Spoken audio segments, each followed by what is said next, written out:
Hello दोस्तों, क्या आपने भी कभी गुरुद्वारे में लंगर खाया है? अगर खाया है तो आप बहुत भाग्यशाली हैं। पर क्या आपके मन में कभी सवाल आया कि आखिर सिखों की लंगर प्रथा का क्या इतिहास है? इसकी शुरुआत क्यों हुई? आज की इस वीडियो में बताएंगे यह चीज। लंगर प्रथा क्या है? आमतौर पर सिख धर्म में लंगर का मतलब यह है कि एक ऐसी रसोई जिसमें बिना किसी भेदभाव, ऊंच नीच के हर कोई आकर अपने पेट की आग मिटा सके, वह भी बिना मूल्य के। लंगर प्रथा एक तरह की निशुल्क भोजन सेवा होती है जो हर गुरुद्वारे में अनिवार्य रूप से होती है। और लंगर में हर कोई सेवा कर सकता है, चाहे कोई स्त्री है, पुरुष है या बच्चा है, और वो चाहे किसी भी धर्म का हो, हर कोई इसमें सेवा कर सकता है। गुरुद्वारे के अलावा विशेष तीर्थ या तीज त्योहारों पर भी सिख धर्म के लोग लंगर का आयोजन करते हैं। सिखों की लंगर प्रथा कब से शुरू हुई, इसकी शुरुआत कैसे हुई, इसके पीछे एक रोचक कहानी है गुरु नानक जी की। और लंगर के प्रसाद से किस तरह गुरु नानक देव जी ने एक महिला के सारे दुख दूर किए, यह आपको आगे वीडियो में बताएंगे। भारत में कभी कोई व्यक्ति भूखा नहीं रह सकता, क्योंकि यहाँ प्रतिदिन गुरुद्वारे में लंगर चलता रहता है। लॉकडाउन के दौरान भी इन गुरुद्वारों में कितने ही लोगों ने खाना खाया है। गुरुद्वारे के कार्यकर्ताओं ने लोगों के घर तक खाना पहुंचाया है।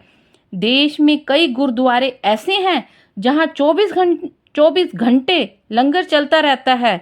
गुरुद्वारे में मिलने वाला प्रसाद इतना स्वादिष्ट होता है क्योंकि यह पूरे मन से बनाया जाता है। गुरु नानक देव से जुड़ी एक कथा है। एक बार सिखों के पहले गुरु नानक देव जी को उनके पिता ने व्यापार करने के लिए कुछ पैसे दिए, जिसे देखकर उन्होंने कहा कि वो बाजार से सौदा करके कुछ कमा कर लाएं। नानक देव जी ने इन पैसों को लेकर जा रहे थे कि उन्होंने कुछ भिखारियों को देखा। उन्होंने वो पैसे भूखों को खाना खिलाने में खर्च कर दिए और खाली हाथ घर लौट आए। नानक जी की इस हरकत से उनके पिता को बहुत गुस्सा आया, जिसके बाद नानक देव जी ने कहा कि सच्चा लाभ तो सेवा करने में है, भूखों को खाना खिलाओ। लंगर की शुरुआत के बारे में यह माना जाता है कि लंगर नानक जी के घर पर ही शुरू हो गया था, जिसे आने वाले गुरुओं ने भी जारी रखा। वे कहते थे कि चाहे अमीर हो या कोई गरीब हो, ऊंची जाति का हो या नीची जाति का हो, अगर वह भूखा है तो उसे खाना जरूर खिलाओ।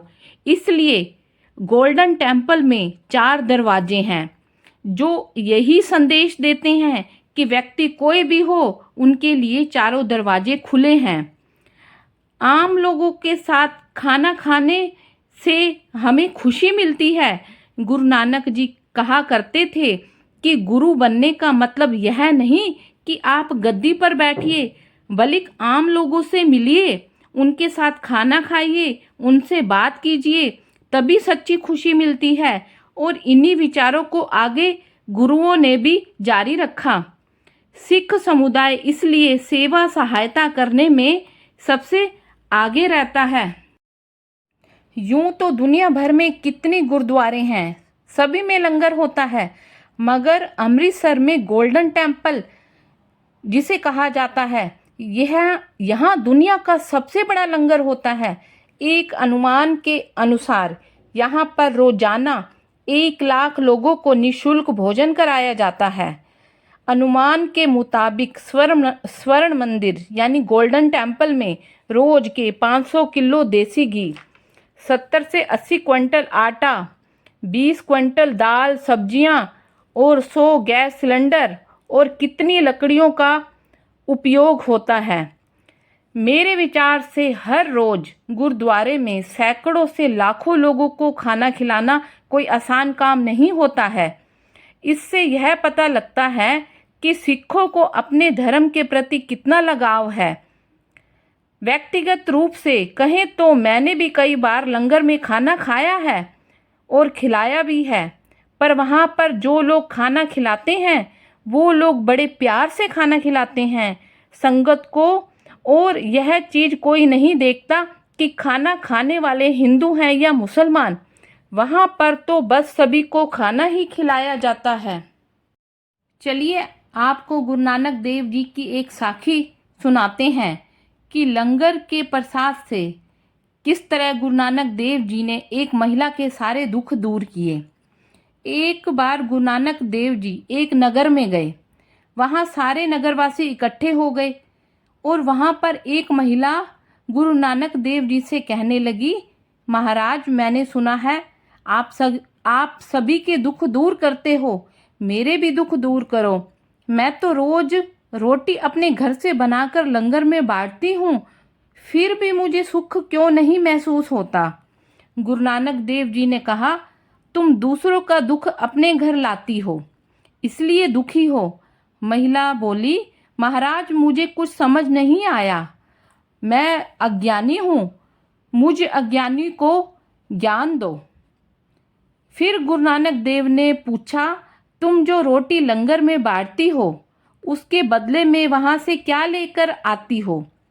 तब उस महिला ने जवाब दिया, सिर्फ आपके लंगर के सिवा और कुछ भी नहीं। गुरु नानक देव जी उसे कहने लगे, लंगर का मतलब है एक रोटी खाना और अपने गुरु का शुक्राना मनाना, पर तुम तो रोज बड़ी बड़ी थैलियों में रोटी भर भर के वापस लेके आती हो। तुम अपने घर में सभी को लंगर खिलाती हो, पर यह नहीं जानती कि गुरुद्वारे में लंगर को चखने से कितनों के दुख दूर होने होते हैं। तुमने अपने सुख के लिए दूसरों के दुख दूर नहीं होने दिए, तुम लंगर से उनके सारे दुख अपने घर लेकर आती हो, तभी तुम दुखी रहती हो। यह सुनते ही उस महिला की आंखों में आंसू आ गए और उसकी आंखों से पर्दा हट गया और रोते हुए वह बोली, महाराज जी मैं अंधकार में डूबी थी, मुझे क्षमा करो। गुरु नानक देव जी ने समझाया कि इंसान अपने दुख खुद खरीदता है, पर उसे कभी पता नहीं चलता, इसलिए लंगर में अपनी भूख उतना ही खाना चाहिए और लंगर के प्रसाद को भर भर कर घर में कभी नहीं लाना चाहिए। प्रसाद का हर एक कण पर कृपा होती है जिस पर सबका हक होता है और लंगर को प्रसाद की तरह ही खाना चाहिए और लंगर बहुत ज़्यादा भी नहीं खाना चाहिए। जिस प्रकार प्रसाद थोड़ा थोड़ा खाया जाता है उसी तरह लंगर भी थोड़ा थोड़ा चखना चाहिए। इसी प्रकार लंगर की शुरुआत गुरु नानक देव जी ने की, जात पात को समाप्त करने के लिए और सभी को समान दृष्टि से देखने की दिशा में कदम उठाते हुए लंगर की प्रथा शुरू की थी गुरु नानक देव जी ने। और लंगर में सेवा और भक्ति का भाव प्रमुख होता है और हमें वहाँ जाकर खाली लंगर ही नहीं करना चाहिए, बल्कि जब भी टाइम मिले या जब भी समय हो तो गुरुद्वारे में जाकर लंगर बनाने की सेवा भी करनी चाहिए और चाहे तो आप वहाँ जाकर कुछ दान भी जरूर दें, इससे गुरु की कृपा आप पर बनी रहेगी। और दोस्तों वीडियो कैसे लगा कमेंट करके ज़रूर बताएं और कमेंट में सतनाम वाहेगुरु जी ज़रूर लिखें। और अगर आपने अभी तक मेरा चैनल सब्सक्राइब नहीं किया तो प्लीज़ मेरे चैनल को सब्सक्राइब और वीडियो को लाइक अवश्य करें और यह वीडियो अपने दोस्तों में शेयर अवश्य करें ताकि वो भी गुरु नानक जी के बारे में जान सकें।